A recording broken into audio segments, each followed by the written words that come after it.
Welcome, welcome, welcome, everyone, to the Women's Empower Network. And today we have another powerhouse person to share with you today. I'm so excited to get her to know her even more. And her name is, how do we say it? Pisasa? Yeah, Pyasa. Pyasa. I was close. Pyasa. Pyasa. So Yeah. yeah, we were just talking offline. We could have talked for an hour easily. It's just so fun to connect with heartfelt people where there's that soul connection and we speak the same language. And so without further ado, I'm going to share her with you.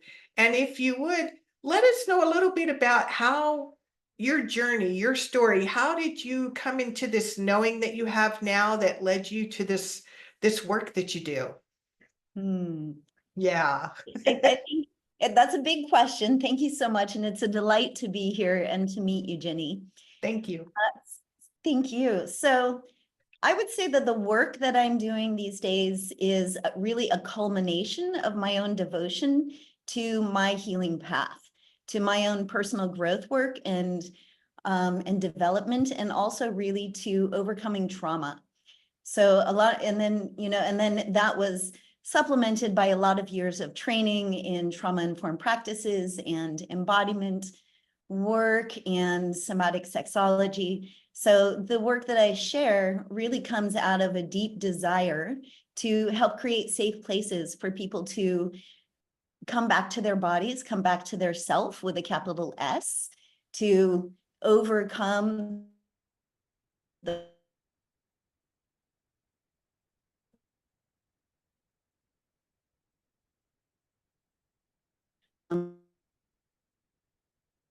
We lost you for a moment, but we'll just hang tight.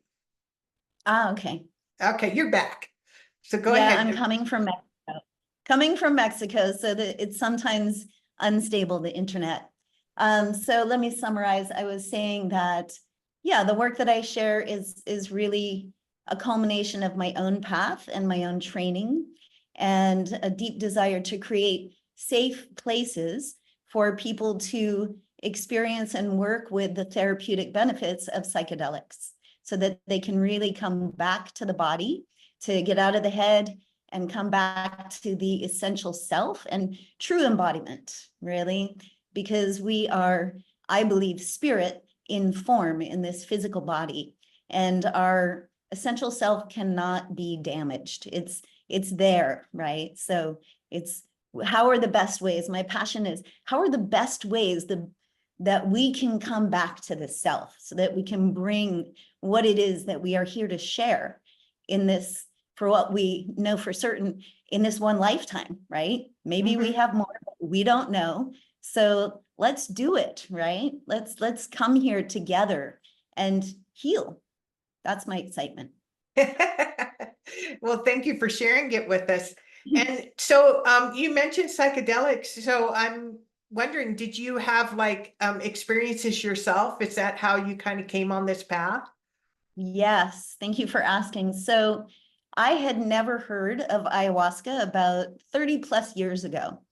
Ayahuasca is a medicine, for anybody who doesn't know, that comes from plants. It's a plant medicine that grows in the jungles in different areas of South America. And indigenous people have been using this for so long. But back in the early 90s, when I was first introduced, I had never heard of it. And I was in a place of really deep depression. And I had been apprenticing with an acupuncturist who really influenced my life, who I believe saw something in me despite all of the layers of heavy depression that I was experiencing. And he introduced me to a medicine person who shared this beautiful medicine with me. And I was able to really, literally, figuratively, emotionally, mentally purge a lot of limiting beliefs and trauma and repressed emotion. So that was the beginning. So that was 30 plus years ago. Now many people know what ayahuasca is. And there's also a lot of other psychedelics that are really beneficial that I've also experienced, and I've been trained in the facilitation of 5-MeO-DMT, which is a medicine that comes from the secretion of a toad here in Mexico. And it's also can be created pharmaceutically with the pure molecule. So I work with that medicine and other psychedelics, and yeah, supporting people to heal, to facilitating people to heal themselves. Right? Yes. Yeah, because I believe we all have this innate intelligence. It's just, it can get layered over a lifetime, as all of us. There's no exception of what the world has put on us, and not like in a right and wrong way, but just, it's just a pattern repeated. And like yourself, there's so many of us starting to wake up or know that there's more, or this is beautiful that you help people get out of their own way, really. Thank you. Yeah, and I'm very happy to see, you know, I'm a passionate advocate for the therapeutic benefits of psychedelics. And as I said before, I think I'm really committed to creating safe places, because as they come out into the world, people are hearing about them. They're hearing about the therapeutic properties, about the highest statistics through scientific studies and research of healing PTSD, CPTSD, and other things. So people are looking for this, and there's a lot of people offering it, and not all of those places are safe. So I'm really a passionate advocate for harm reduction, education. So that's something that I love to talk a lot about, because yeah, keep it safe, to keep it safe. And consent is a very important word or concept for me. And so especially for those of us who might have experienced sexual abuse or other types of trauma, which included a violation of boundaries, it's so important that we feel empowered when we go into the process of finding a guide, right? So I think, yeah, that's something I could talk about a lot, but I'll stop there. Well, no, don't feel like you need to, because it's so intriguing, because you just mentioned the word guide.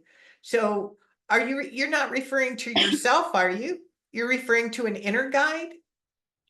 Well, I am a guide. I'm a facilitator, Okay. but I would say yes, and helping people to get in touch with their own inner healing guidance system, right? Yeah. So I am a guide or a facilitator in the sense that I've studied the safe practice of delivering these medicines to people.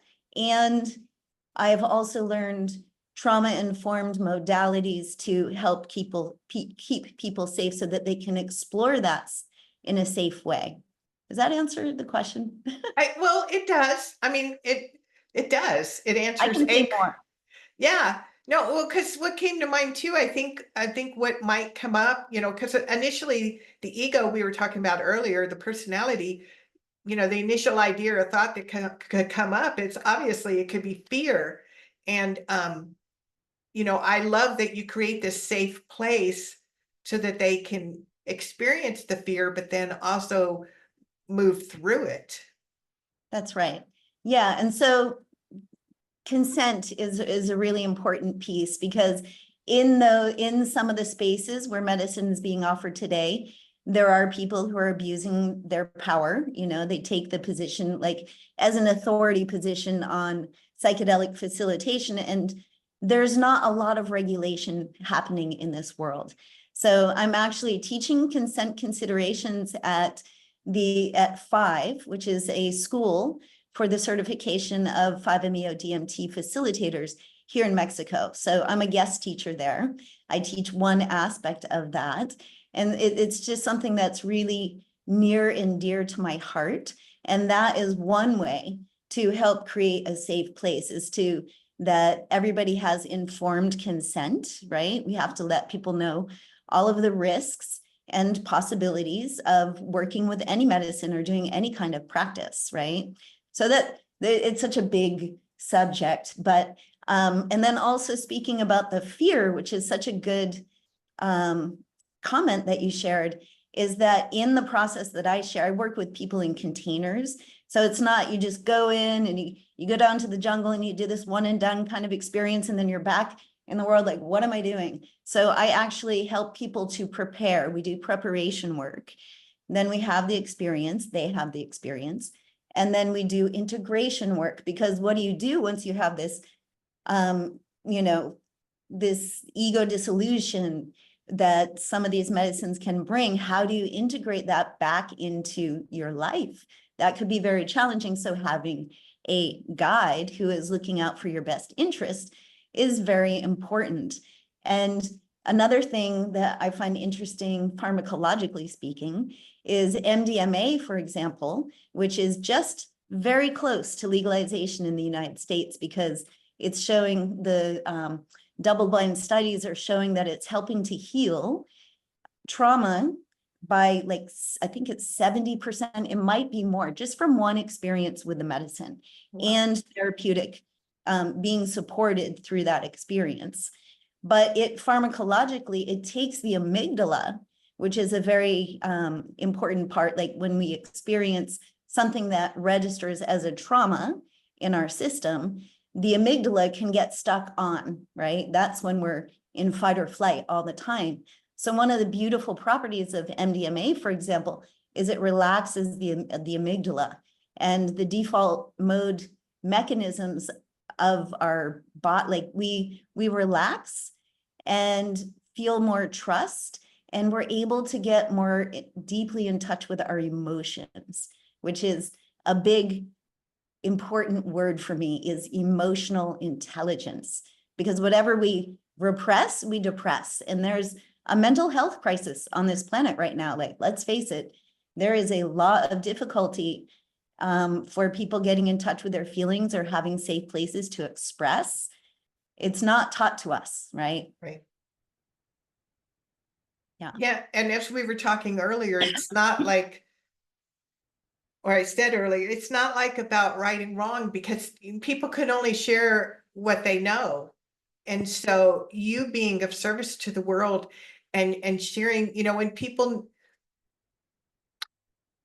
that there's so many teachers on the planet, but like you said earlier, but not, you know, finding somebody that's not one and done, or it's about their ego or God syndrome, you know, but coming from the heart and really being of service and creating, it's so important in creating that safe place. And we were talking earlier, I love what you said too, integration, because we've talked about it. I remember when I had my experience, and then I went back to my daily life, and it's like, well, what do I do with this? You know? Right.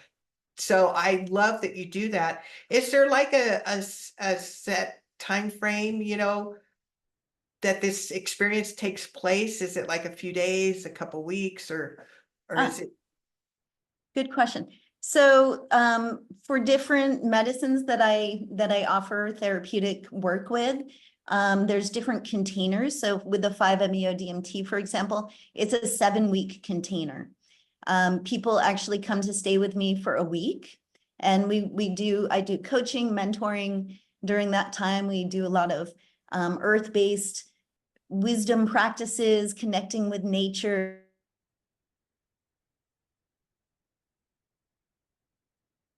Come on, Mexico.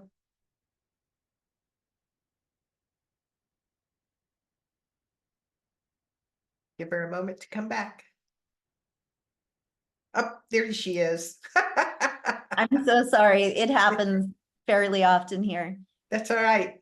So Where go did ahead. I- So you were where did I talking leave about that you do it in your home, and you stopped at coaching and Okay. Yeah, so we start with the preparation process online. Typically, the people that I work with are coming from other parts of the world. So we work for a couple of weeks online. We do a very deep medical intake, psychological, emotional intake, and work together about, like what you were talking about, the fears that might come up. And then the person will come and we work together for, really, it's not a week, it's 6 days, 5 nights.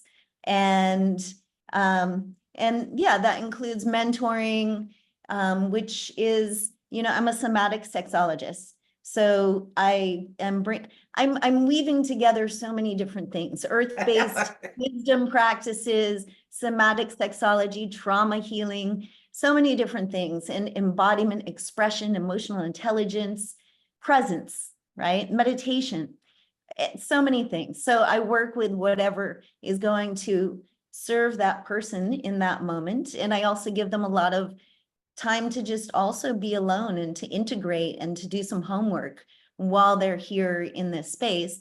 And then after, we work together, or I pair them with a psychedelic integration coach. It depends on what feels best, to work together for 4 weeks afterwards to integrate the experience. Yeah. That's So so that's, important. yeah. It Yeah. is, like you said, it's as you would say, it's not one and done, you know. Yeah, because there's a lot of integration to you know, like what's now that you've been opened up, you know, to glimpse inside, it's like, now what? Yeah.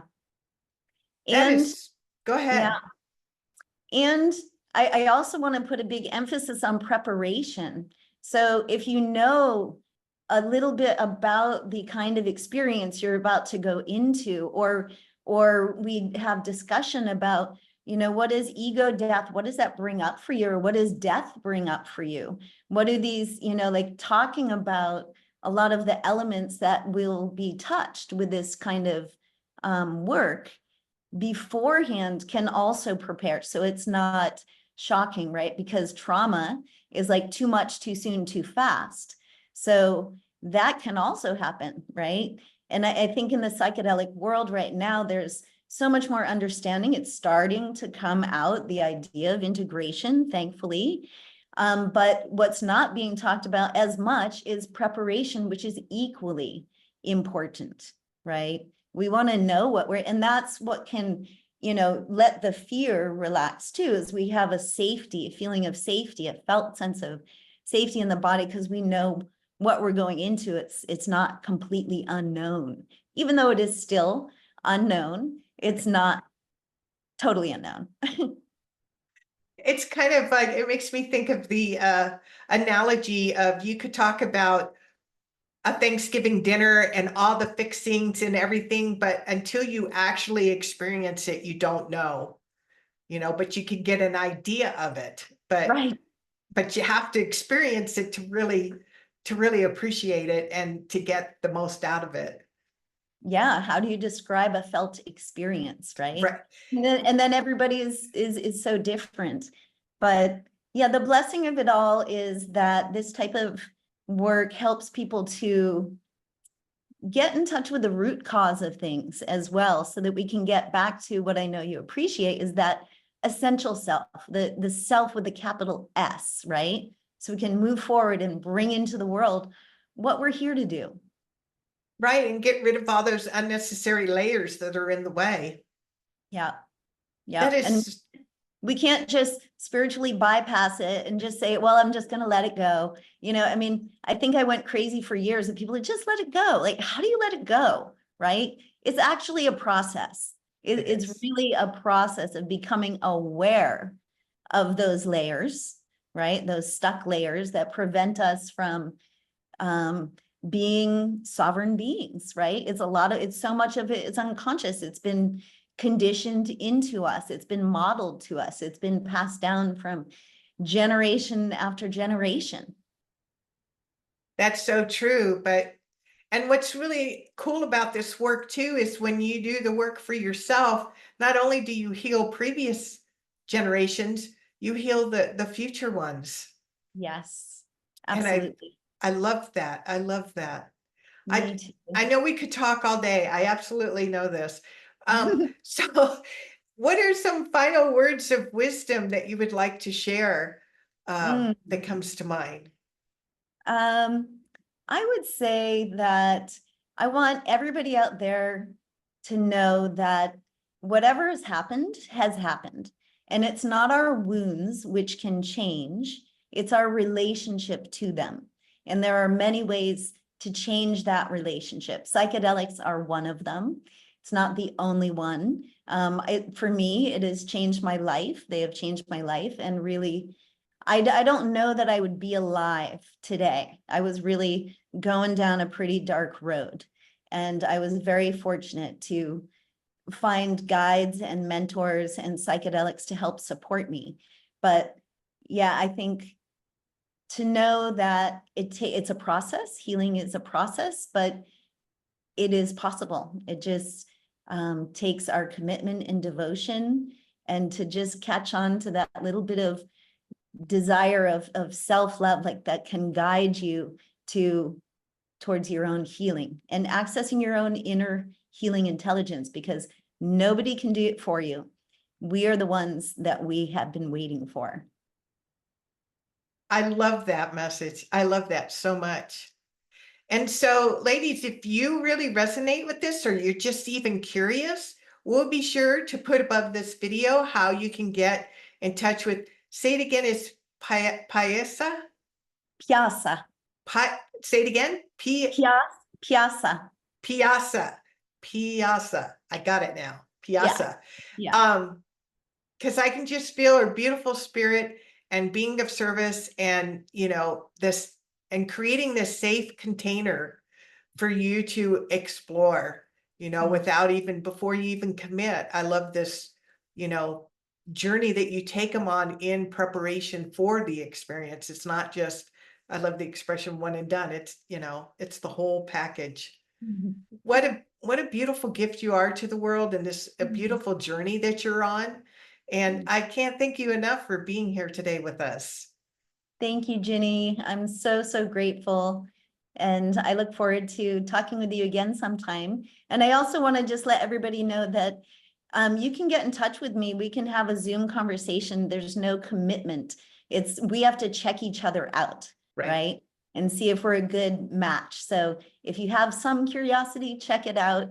And I'm just really grateful. Thank you for your openness, Ginny, to talking about a subject that is a little bit taboo. It's becoming less taboo, thankfully, every day.